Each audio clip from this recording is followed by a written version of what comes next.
안녕하세요, 알리입니다. 지금부터 회귀 모델의 평가 지표 두 번째 강의를 시작하겠습니다.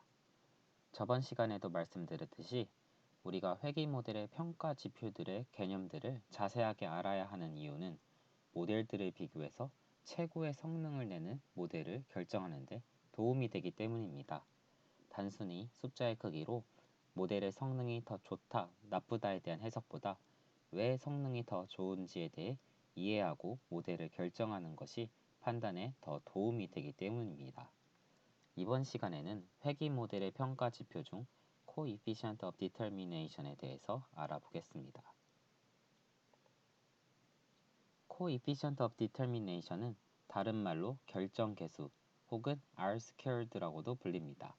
뜻은 총 변동 중에서 설명된 변동의 비율이라고 생각하시면 됩니다.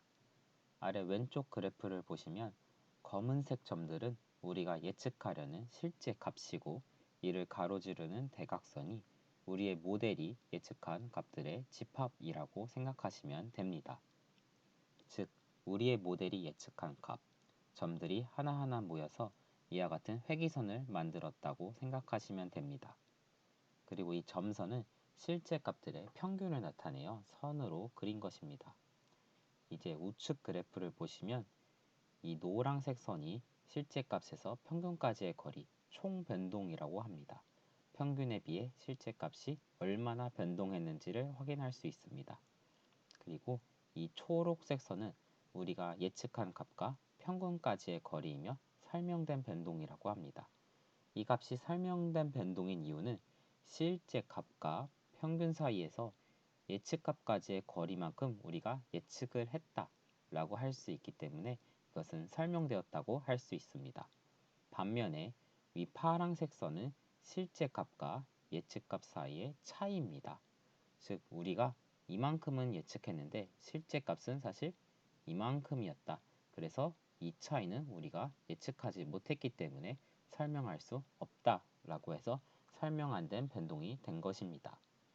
이중 총 변동 중에서 우리가 설명할 수 있는 비율, 전체 변동 중에서 우리가 예측한 변동의 비율을 결정계수라고 부릅니다. 따라서 결정계수는 1에 가까울수록 설명된 변동의 비율이 높다.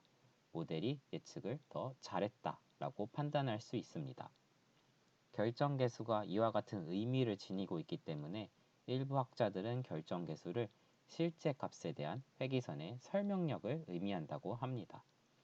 결정계수가 높을수록 설명된 변동의 비율이 그만큼 높다는 것을 증명하기에 설명력 역시 높다는 의미입니다.